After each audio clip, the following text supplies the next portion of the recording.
Tubuh manusia terbangun dan terdiri dari sejumlah sel yang menyusun, sehingga manusia dapat bertumbuh dan berkembang dengan baik. Dalam informasi ini, saya menjelaskan tentang bagaimana aplikasi gelombang frekuensi terahertz dapat membangunkan sel, memperbaiki, dan menghidupkan sel dorman dalam tubuh manusia.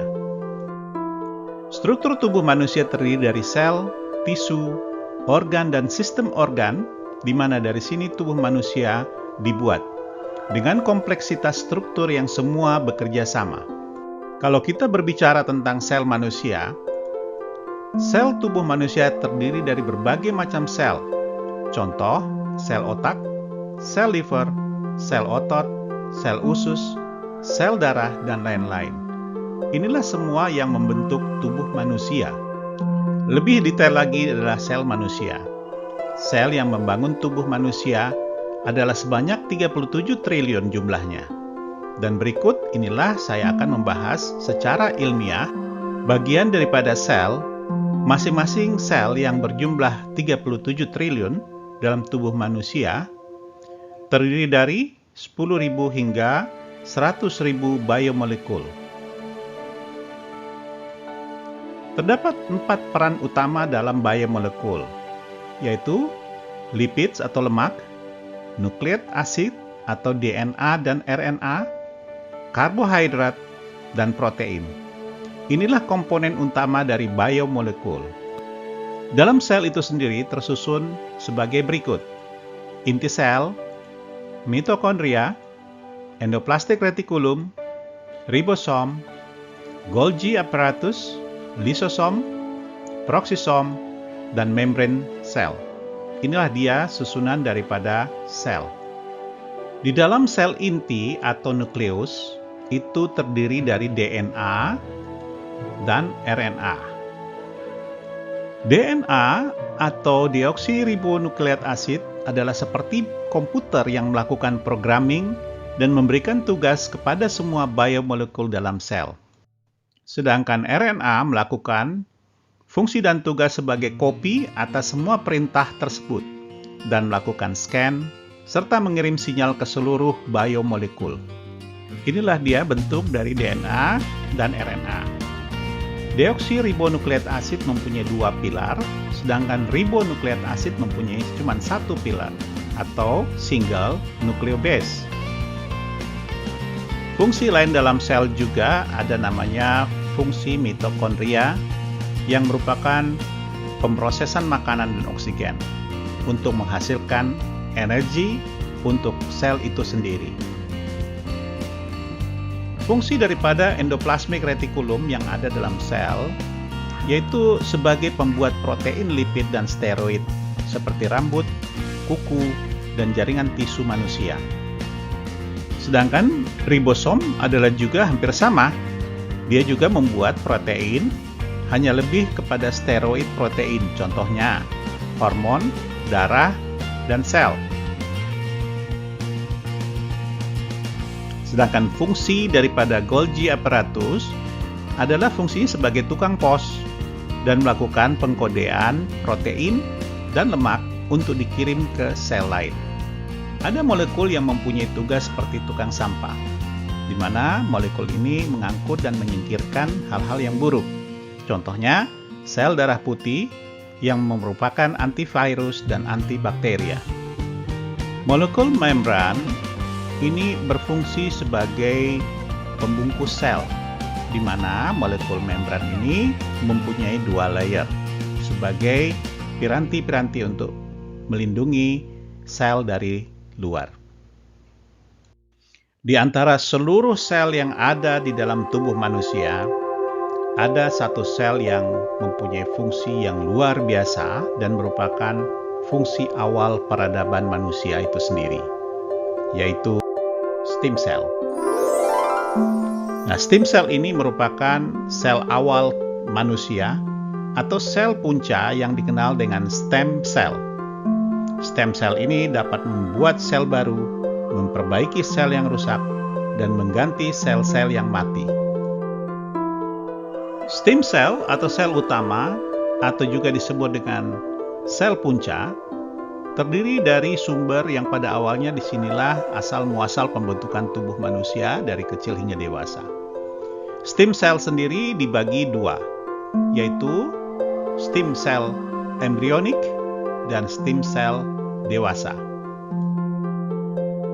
Stem cell terdiri dari sel embrionik atau sel awal manusia, asal-muasalnya dari bertemunya sperma dan ovum, membentuk sel tunggal namanya zigot yang bersumber dari plasenta dan tali pusar, kemudian berkembang dan menjadi bayi dan manusia. Stem cell dewasa. Stem cell dewasa ini terdapat secara khusus dalam tubuh manusia, sifatnya multipotent, hanya khusus pada sel sesuai dengan pembentukannya. Contohnya, sel saraf, sel liver, sel darah, sel kardia. Nah, inilah beberapa macam sel yang mempunyai stem cell. Dan sumber asal daripada stem cell itu sendiri dalam tubuh manusia, itu khususnya di bone marrow atau di tulang belakang. Dalam kondisi normal, sel punca ini yang berada pada sel dewasa dapat melakukan pembaharuan sel, perbaikan sel, ya, dan mengganti sel-sel yang rusak. Namun, sel punca ini selalu dalam kondisi berhibernating atau dalam kondisi tidur. Untuk menginduksi sel-sel dorman tersebut atau stem cell yang lagi berhibernating, maka dibutuhkan suatu energi yang dapat melakukan induksi terhadap stem cell.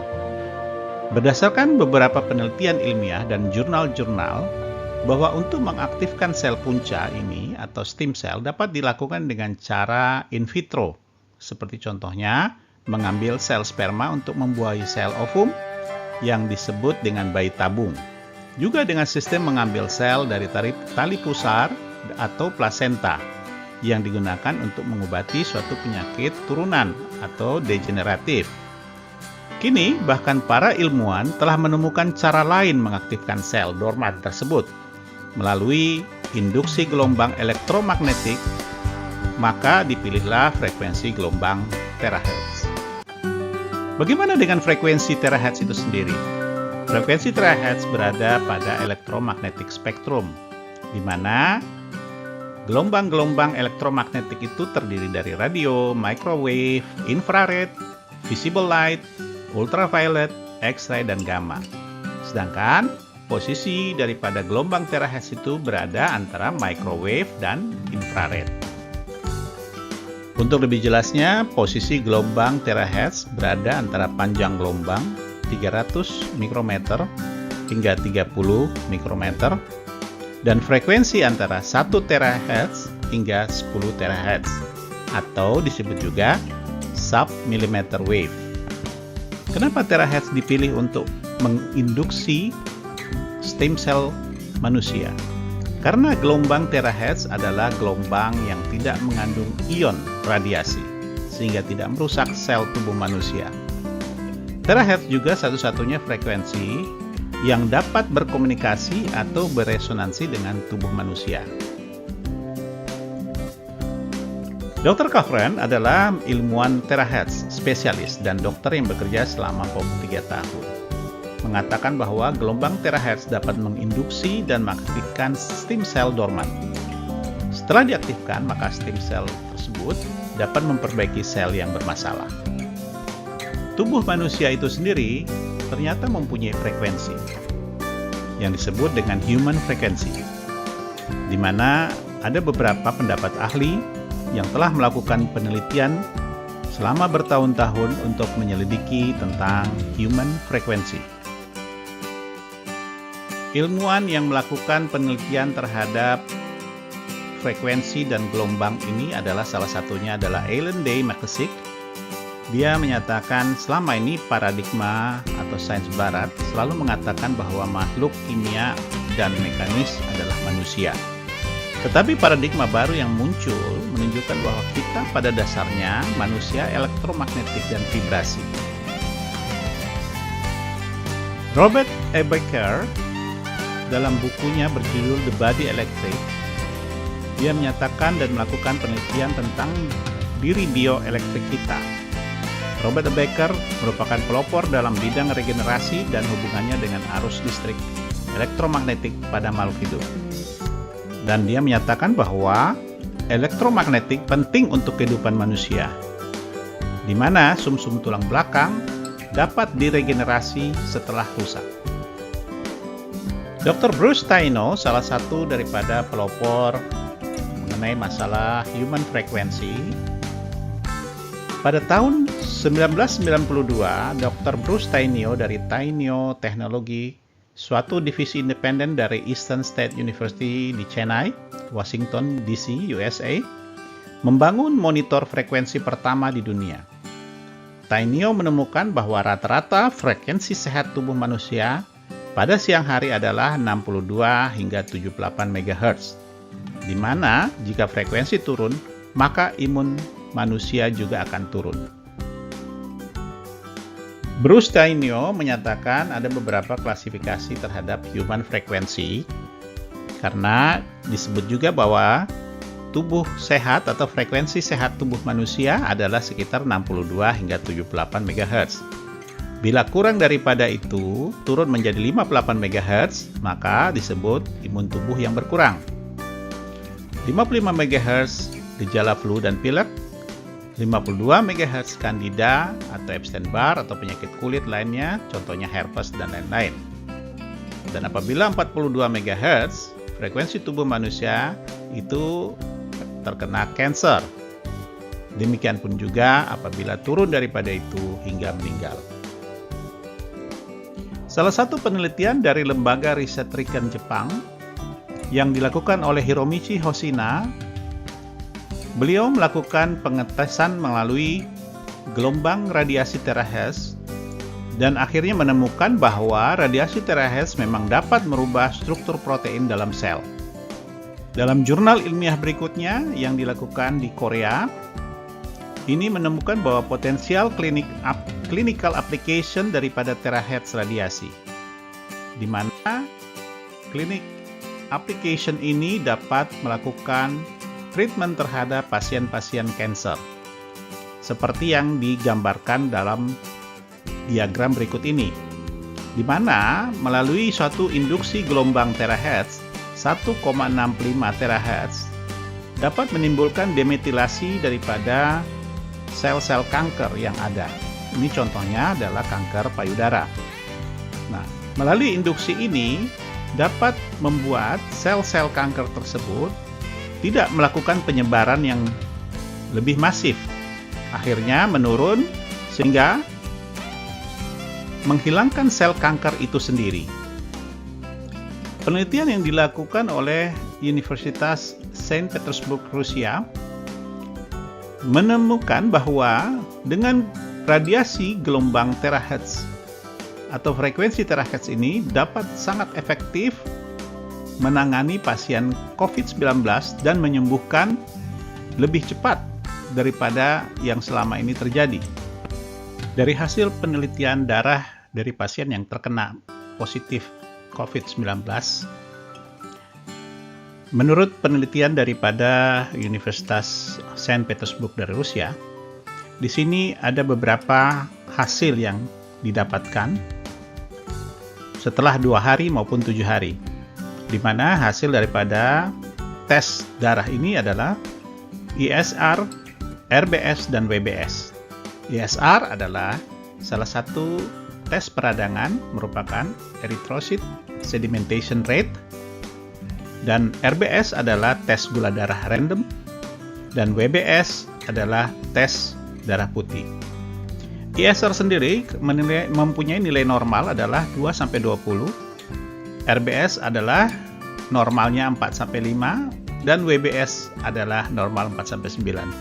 Sebelum dilakukan treatment, pasien tersebut mempunyai nilai yang sangat buruk.